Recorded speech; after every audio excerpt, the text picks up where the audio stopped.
I want to make a toast because for the first time in my life, I'm finally going to be happy. From tonight, she is the woman of this house. Don't worry. You'll walk out the front door with your head high.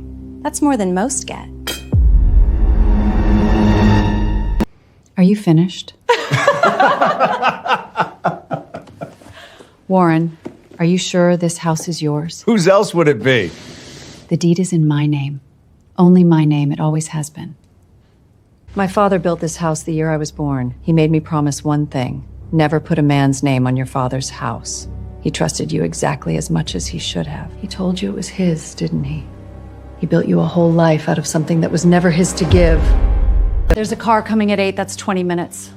The 2 bags by the door are yours now, Warren. Everything you own fits in 2 bags I checked. Through the front door. With your head high. That's more than most men in your position get. I want to make a toast, because for the first time in my life, I'm finally going to be happy. Warren raised his glass at the head of the dining table in the house on Ledgewood Lane that had belonged to Meredith's family for 3 generations. The candles were lit.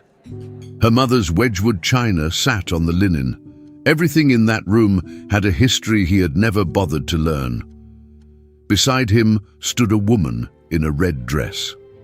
Courtney, 30, radiant, one manicured hand resting on the back of Meredith's chair as though she already owned it. From tonight, Warren said, she is the woman of this house. He tilted his head toward the front hall. 2 suitcases stood by the door. Meredith's suitcases, packed by someone else's hands. Your bags are ready, sweetheart. Don't worry. You'll walk out the front door with your head high. That's more than most women in your position get.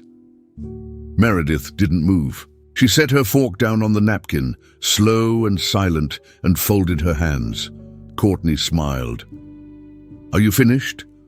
Or do you still not understand that it's over? The clock in the hall ticked. Somewhere outside, a car passed on the wet October road.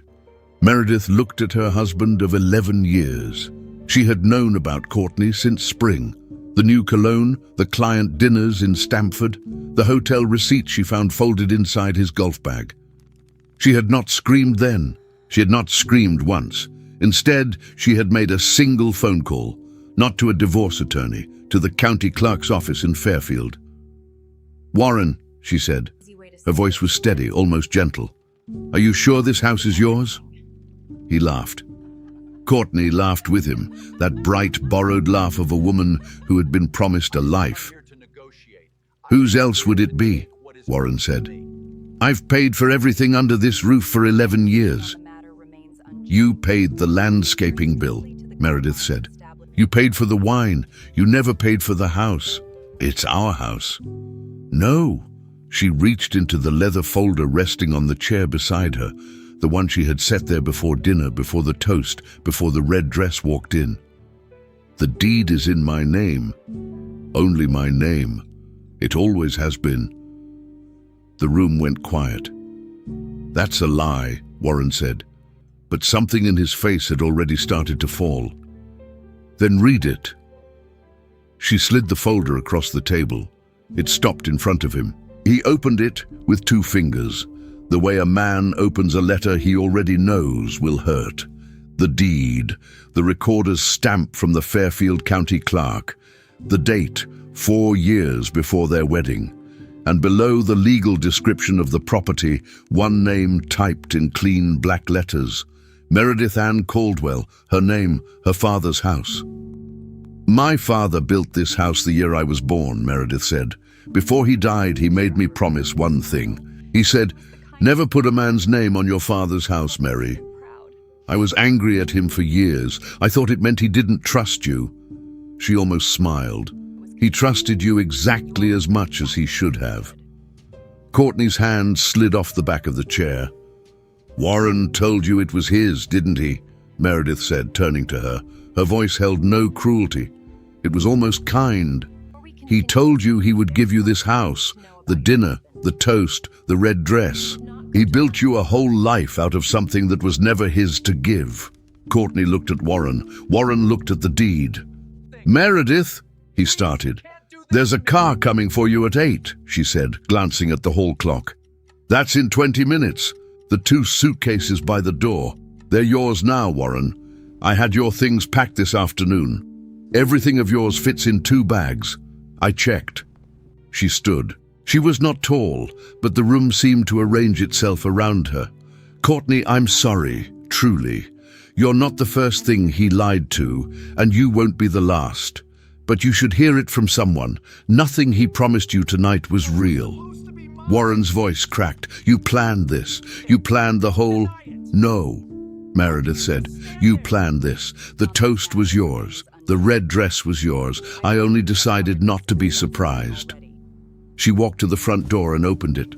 October air came in, cold and clean, smelling of wet leaves and someone's chimney down the lane. Headlights turned at the end of the drive. Warren stood, gripping the deed like it might change if he held it long enough. Courtney was already gathering her coat, her cheeks burning, unable to look at either of them. They passed her at the door. Warren stopped. For 1 second, he looked like the man she had married, lost and smaller than he would ever admit. "Where am I supposed to go?" he said. Meredith looked at him with something that was almost pity. "Through the front door," she said. "With your head high. That's more than most men in your position get." He left. The car doors closed. The taillights slid away into the dark. Meredith stood alone in her father's house. She went back to the dining room, picked up the 2 full wine glasses, carried them to the kitchen sink and poured them out, his and Courtney's both. Then she took her mother's Wedgwood plates, one at a time, and set them back in the cabinet where they belonged. She turned off the dining room lights. In the hall, she paused by the empty space where the suitcases had been, and let out a long breath she felt like she had been holding since spring.